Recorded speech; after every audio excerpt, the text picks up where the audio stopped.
Olá, boa tarde, bom dia ou boa noite. Nós vamos dar aqui início a um ABA Talks, aonde nós temos hoje convidado o Dr. Diego Paissandu, que ele é o presidente nacional da Comissão de Direitos Humanos da ABA. A ABA sempre abre esse espaço para nós advogados, para que a gente possa falar. Então, aqui, quem estiver na Europa, quem quiser participar da ABA, eu estou agora como diretor adjunto da ABA Portugal-Lisboa. A nossa diretora, a doutora Alia, não pôde comparecer nesse vídeo, mas, não menos importante, eu estou aqui com o nosso secretário, o doutor Fernando Catalã Cordeiro, que também será muito importante aqui no nosso encontro. E hoje nós vamos falar um pouquinho sobre minorias, nós vamos falar um pouquinho sobre o orgulho LGBT, tratar talvez um pouquinho sobre a LGBT-fobia e falar um pouquinho dessas minorias aí que precisam principalmente dessa proteção jurídica, e nós advogados estamos aqui justamente para isso. Não é, doutor Fernando? Olá, boa tarde, bom dia, boa noite. A gente, depende de quem vai nos ver hoje. E é uma alegria estar aqui com você, doutor Diego, doutor Renato, como também como secretário da ABA Lisboa. E acho que é um assunto de suma importância, dados os números que a gente tem, no Brasil em relação aos crimes, cometidos, contra a população LGBTQIA+. E acho que é importante nós, como advogados, termos instrumentos, para defender nossos clientes. E isso não ocorre, a gente fala aqui do Brasil, mas também estamos em Portugal. Também sabemos que esse tipo de crime ou esse tipo de discriminação acontece, no dia a dia das pessoas LGBTQIA+. Então, doutor Diego, é uma honra tê-lo aqui hoje para falar conosco e passo a palavra ao senhor. Bom dia, boa tarde, boa noite. A alegria toda minha, muito lisonjeado pelo convite de participar desse encontro tão importante entre as comissões, entre os grupos que a ABA propõe.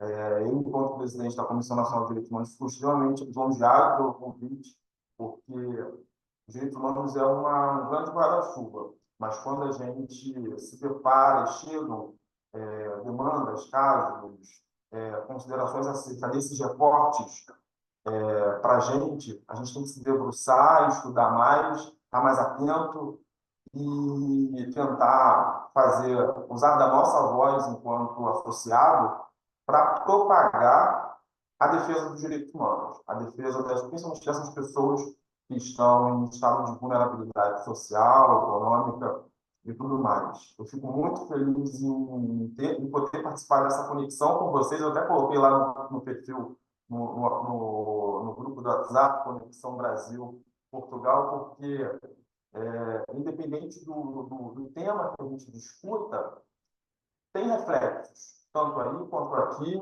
Enfim, a gente está falando sobre pessoas, a gente está falando sobre algo que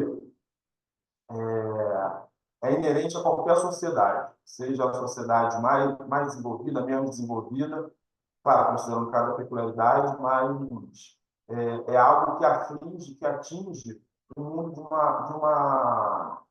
uma vez só, né? Principalmente quando a gente trata sobre esse grupo específico, que é o grupo da comunidade LGBTQIA+, que historicamente sofre pelo simples fato de ser quem eles são, quem eles desejam ser reconhecidos. Então, eu fico muito feliz com esse convite, espero que seja o primeiro de muitos, que a gente possa debater tantos outros temas importantes para a nossa associação, para a nossa sociedade, e devo agora falar, Pedro. Olha, com certeza será o primeiro de muitos, porque essa troca transcontinental aqui é sempre muito, muito bem-vinda. E eu preciso aqui fazer um desabafo, porque no dia 16, independente desse mês ser o mês do orgulho LGBT, então é um mês onde é reconhecido internacionalmente esse combate, né, a essa minoria, o combate à homofobia. Nós temos, no dia 17 de maio, o Dia Internacional do Combate à Homofobia, Transfobia e Bifobia, né? E eu vi aqui, na Europa, os prédios públicos iluminados, bandeiras estiadas do orgulho LGBT, e me chocou quando a Ordem dos Advogados Portuguesa resolveu, ao invés de se manifestar com relação à defesa desta minoria, ela resolveu se comunicar sobre o Dia Internacional da Internet. Então, eu achei assim muito mal, porque a Ordem dos Advogados Brasileira, como uma entidade de classe, se manifestou sobre a defesa do direito humano. Então, é algo que me chocou. Por quê? Porque a Ordem dos Advogados Portuguesa, ela representa a nós, advogados. Então, a não se manifestar em relação a um direito humano me deixou assim particularmente muito irritado. Eu realmente coloquei algumas publicações até nas minhas redes sociais, mas enfim, foi só uma questão pessoal mesmo, porque eu acredito que essas minorias, e principalmente a minoria LGBT, ela é muito bombardeada, porque ela aparece, né? Mas ela tem a coragem de aparecer, ela tem essa representatividade, mas não é simplesmente para que a gente aceite ou não a condição da orientação sexual da pessoa. Não, é para lembrar que existem diferenças, que as pessoas nascem como são e devem ser aceitas por isso, né? Elas não podem ter o direito de vida delas agredido por conta de uma visão que não seja diferente do respeito. Então, realmente, eu precisava fazer esse desabafo inicial e agora nós podemos seguir. E até, isso só fazer uma intervenção, até pela função social que a Ordem dos Advogados ela exerce, né, em relação à sociedade. Então, não se pronunciar um tema tão sensível e que a gente sabe que a gente está falando, né, a gente fala do Brasil, mas também aqui em Portugal é um tema sensível, né, chega a ser absurdo. Você fala, né, o que está fazendo a Ordem em relação a isso? Né? A gente não vê, pelo menos eu não tenho visto, não sei você, Renato, eventos na Ordem dos Advogados debatendo esse tema, a gente não vê, né? Então, nesse aspecto, a Ordem dos Advogados do Brasil, me parece que nesse quesito, nesse tema, tá muito mais avançado, né? Então, acho que Eu eu considero concordo, uma pena, né? É uma é uma pena, Fernando. pena, é uma pena. E eu concordo com você, né? Assim, faço das suas palavras as minhas, né? E acho que isso é um tema que deveria ser mais debatido no âmbito da Ordem dos Advogados Portugueses, no qual nós fazemos parte. Sabe o que me parece, né? Diego, vamos lá. Me parece o seguinte: me parece que quando um advogado ou qualquer outra pessoa se mostra simpatizante à causa, ela obrigatoriamente assina um atestado de qual é a orientação sexual dela. Agora, isso é um absurdo, porque quando a gente não está falando só de homossexuais, o universo transexual, o universo bissexual, as pessoas até assexuadas, então é um universo que não é você ser simpatizante. Nós, advogados, fazemos um juramento. Nós temos que defender o direito, nós temos que defender o outro ser humano. Então, o que interessa o que eu faço? Quem me interessa? Então, quer dizer que se eu apoio uma causa como essa, assim, é muito interessante isso. E será que realmente existe atenção com relação a isso? Realmente alguém se preocupa com isso? São pouquíssimos advogados que eu acho que se preocupam com isso. E, por acaso, um dos requisitos para estar na União Europeia é esse, é você poder ter essa liberdade, porque todos os países da União Europeia assinam o compromisso, né, de não ter essa questão de discriminação de nenhuma forma. Então, assim, eu realmente me surpreendi E, para mim, a Ordem dos Advogados está omissa com relação a essas questões, pelo menos em Portugal. A do Brasil se manifesta, entendeu? Apesar do Brasil ser ele é uma coisa meio incongruente, porque nós temos uma legislação tão avançada, né, Diego? E, ao mesmo tempo, nós temos recordes de violência nessa questão, não é isso? Renato, eu concordo plenamente com você quando você se posiciona pela insatisfação da instituição não se manifestar positivamente a respeito dessa temática que a gente está discutindo, porque a advocacia, como porta-voz da sociedade, ela precisa estar atenta e se posicionar positivamente para garantir os direitos seja lá de quem for.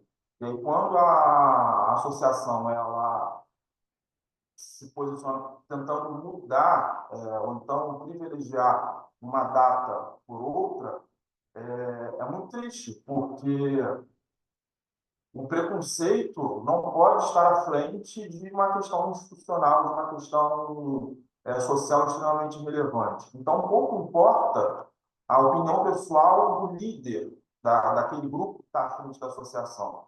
O bem maior, que é a coletividade, que é o direito do próximo, do outro, tem que sobrepor o entendimento, então, aquilo que a pessoa pensa sobre aquele grupo.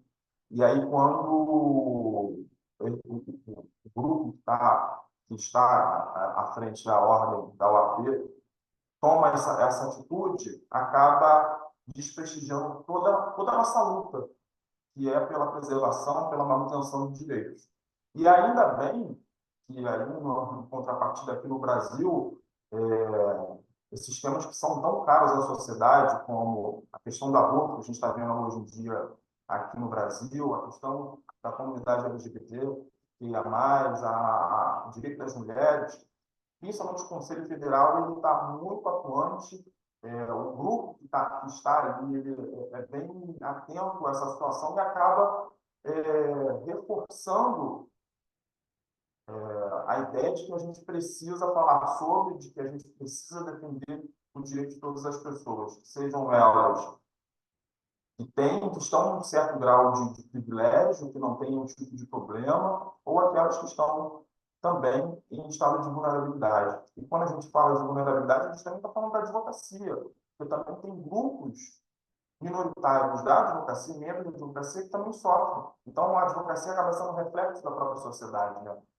O Brasil ele é predominantemente composto por mulheres.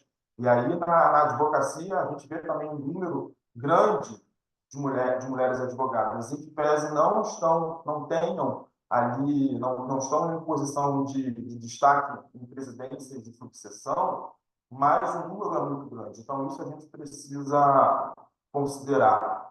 E é uma situação, aquilo que você falou, o Brasil ele é um país muito complexo, né? Acaba sendo também um pouco incoerente. Da mesma forma que a gente tem leis para todo tipo de gosto e aptidão, e acabam sendo leis também muito progressistas, leis boas, como a própria Lei Maria da Penha, que é a quinta melhor lei do mundo, mas, ao mesmo tempo, culturalmente, a gente vê que ela não é aplicável e da forma que deveria ser, não é utilizada da forma como ela deveria ser. Infelizmente, algumas pessoas ou grupos, ou até mesmo o sistema de justiça criminal, a utiliza de forma negativa ou mal utiliza e acaba rechaçando todo o histórico, né, desse grupo de mulheres que precisam efetivamente da proteção, mas a gente encontra muitas barreiras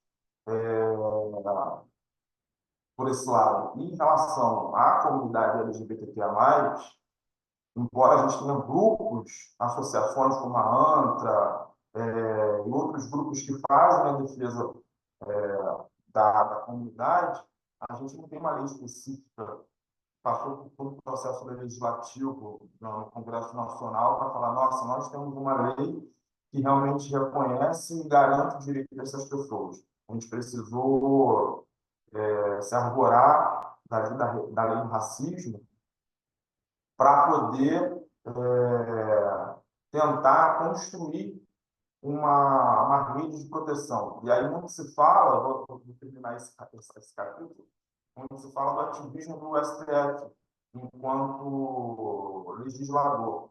Mas, ora, se o próprio poder constituinte, que é o poder legislativo, não se manifestou há algum tempo para proteger esse grupo vulnerável, aí realmente recai sobre o colo do Poder Judiciário para observar o direito dessas pessoas que são vilipendiadas diariamente. Então, a cada 10 pessoas, numa escala de 10 pessoas, certamente 3 ou 4, até 5 pessoas, e aí fazendo recorte também recorte de raça, morrem em detrimento de raça, em detrimento de opção sexual, de sexualidade. Então, é algo que é alarmante. Eu acredito também que aí na Europa, considerando ainda mais o aspecto da nacionalidade, o aspecto xenofóbico, acho que ainda fica pior. Então, quando tem raça, cor, e sexualidade e nacionalidade, acho que a situação vai ficar um pouco mais complicada. E acho que juntando também a condição social, né? Aquelas pessoas que moram, a gente vê no Brasil as pessoas que moram nas periferias das grandes cidades ou mesmo no interior do Brasil, né? Então, imagina o caso, por exemplo, de uma mulher trans, negra, pobre, é ela que está, assim, vou usar uma expressão meio informal, é a última da fila do pão, né? E acredito, eu não sei, até gostaria de, né, se me permitem, gostaria de que o senhor falasse um pouco a respeito dos. O senhor tem visto avanços em relação a isso, as políticas públicas, principalmente agora, né, de 2 anos para cá, a gente teve uma mudança de governo, né? Como que o senhor tem visto as políticas públicas adotadas para essa população e, sobretudo, né, a população LGBTQIA+, mas me parece, né, que essas da última da fila do pão é muito mais difícil de chegar até elas, né? Como que o senhor vê isso? Não tem como a gente fazer uma análise dessa sem comparar o governo anterior com o governo atual. A gente percebe que são grupos diferentes. E aí, quando a gente fala, principalmente de direitos humanos, e é algo que eu tento falar lá na comissão, na aba, na comissão da OAB de Caxias, também na qual eu sou presidente, de que os direitos humanos ele não é uma temática inerente pertencente ao grupo político. Infelizmente, isso acontece diariamente. Eu acredito também que na Europa isso também é bem latente. E aí as pessoas, os grupos políticos pegam essa temática como se fossem deles e tentam interpretá-las da forma como eles convém, não de uma forma isenta, de uma forma ampla, informando que os direitos humanos são para todos. Eu vejo com muita não é com alegria, até porque os números não são bons, mas com uma certa esperança, o governo atual, e aí se reverberando não apenas no poder executivo, mas no legislativo, até porque o grupo de esquerda que trabalha muito forte com essa temática de uma forma muito clara, é aquilo que eu também entendo, tenta fazer com que a temática seja incluída para todo mundo, principalmente para essas pessoas que estão em estado de vulnerabilidade. E tratando-se de um governo federal, de executivo, o Ministério dos Direitos Humanos está sendo bem atuante, principalmente quando se trata sobre a comunidade LGBTQIA+, tendo ali no seu organograma secretaria específica para gays e para trans. Inclusive, tem uma secretária que é trans. Então, isso mostra a representatividade e a atenção que o governo está dando para essas pessoas, inclusive colocando-as em poder de destaque, em poder de decisão, para que quem sabe, quem realmente sente na pele o desafio de ser e estar numa posição de destaque no governo federal, no ministério, eu acho que mostra que o governo está atento a essa situação, que é efetivamente que as pessoas se sintam incluídas, tenham oportunidade para que todo mundo possa participar do debate social, né? A gente está vendo as eleições se aproximando, há um número grande de pessoas que querem se candidatar, mas infelizmente há, por conta do preconceito, o impasse, né, o impedimento para que essas pessoas possam ter vez e voz, mas eu vejo, claro, um desafio muito grande. Os números, principalmente quando a gente fala sobre segurança pública, é alarmante. Né? A gente costuma, não é uma brincadeira, mas é algo que fala-se muito que não há, principalmente no Rio de Janeiro, não tem bala perdida, é bala achada. E a bala achada, quando ela encontra, ela encontra o preto, o pobre, o favelado, aquela pessoa que está indo trabalhar, mas, em contrapartida, no mesmo Rio de Janeiro, a gente não vê essa situação no Leblon, no Ipanema, na zona sul do Rio de Janeiro. A abordagem é diferente. Mas é algo que, só de falar, só de tirar as pessoas daquela zona de conforto e entender que aquele direito não é o mesmo para uma pessoa que mora numa comunidade, uma pessoa que mora num bairro chique, rico, privilegiado, eu acho que isso mostra que a gente está caminhando para o diálogo, principalmente. Eu vejo muito, aqui no Rio de Janeiro, na Assembleia Legislativa, a deputada Dani Balbi, que é uma mulher trans, então tem todo ali o parlamentar ele leva ali os seus votos, né? As suas pessoas, os seus eleitores junto. Então ela está representando essa comunidade, não só a comunidade um todo, mas ela está representando aquelas pessoas que não têm direito. E ela chega ali tentando dar voz a esse povo. Da mesma forma, no Congresso, a deputada Érica Hilton também é uma voz atuante para a comunidade, esclarece de uma forma muito clara o que são os direitos humanos. Então, é um trabalho muito árduo, é um trabalho muito grande, mas que aos poucos se coloca em debate e a gente tenta, né, fazer com que as pessoas compreendam efetivamente o que significa os direitos humanos.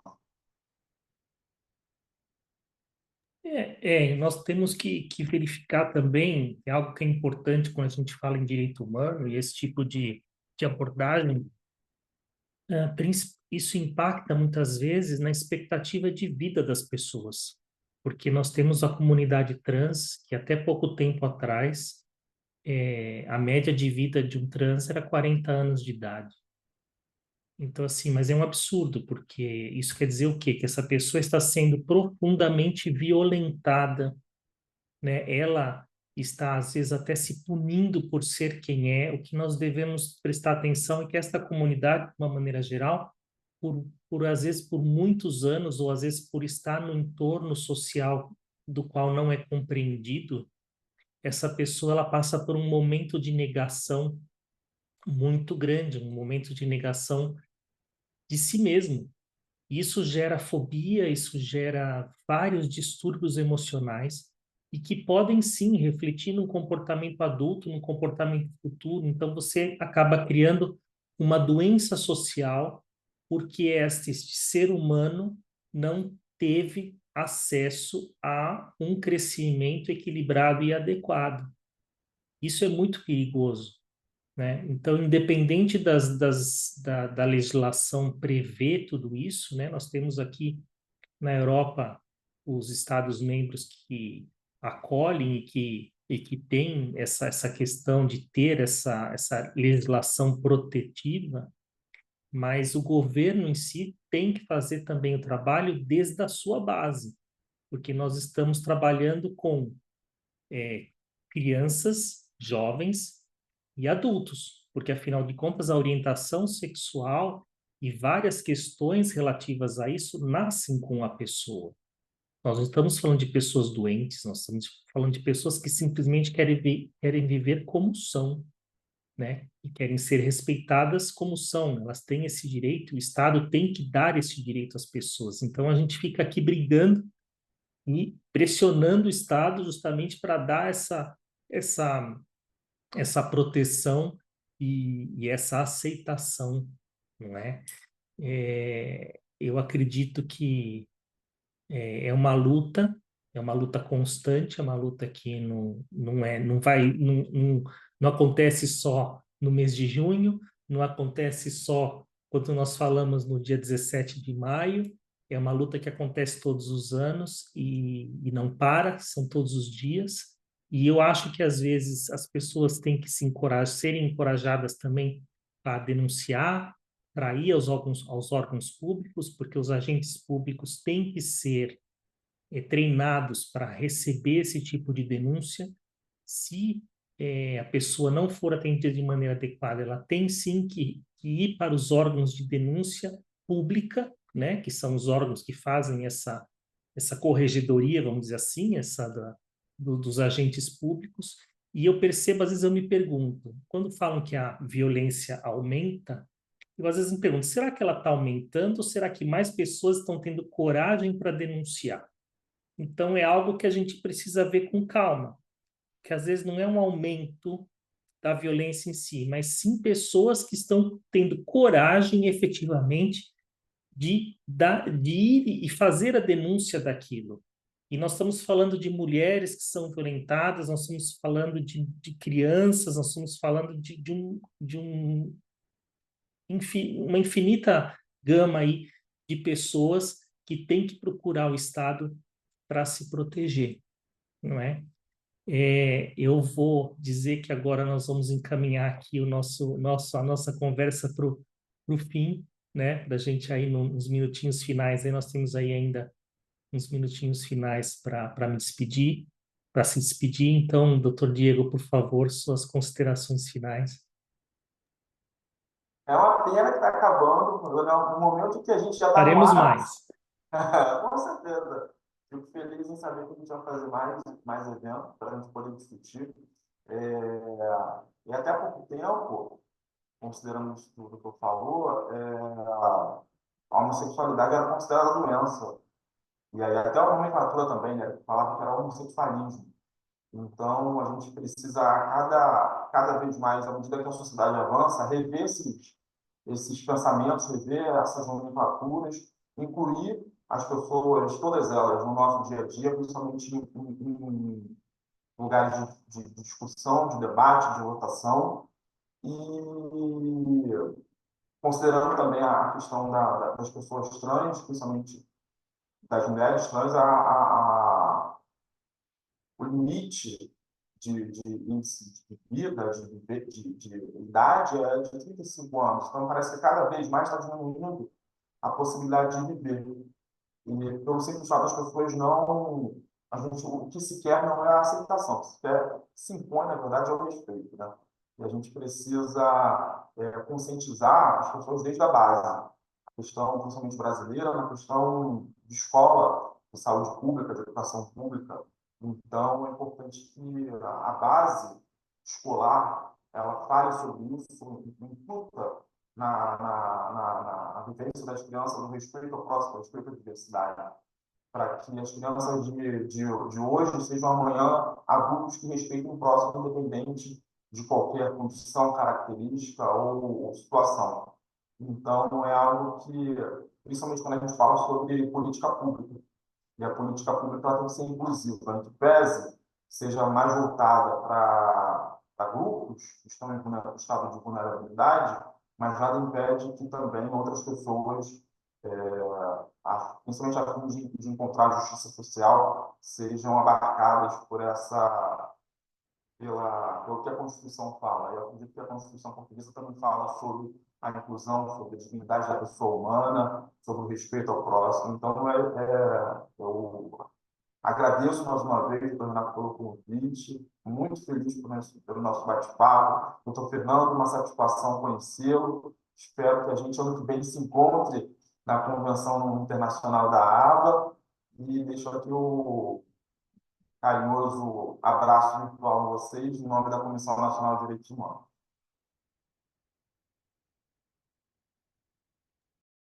Fernando, suas últimas palavrinhas, temos aí 1 minuto.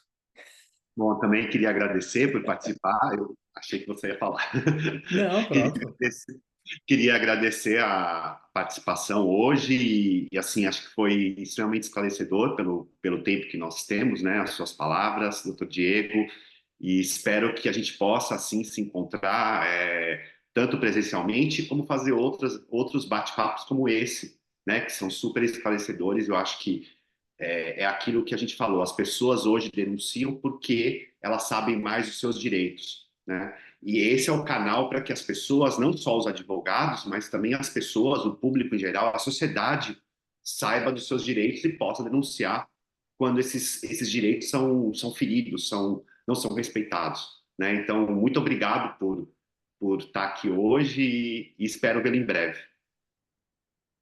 Muito obrigado. A ABA Portugal agradece essa oportunidade. E para todos que nos vejam, estamos aqui à disposição para auxiliar no que for possível. Muito obrigado, sucesso e vamos aí ao combate à discriminação e preconceito. Grande abraço.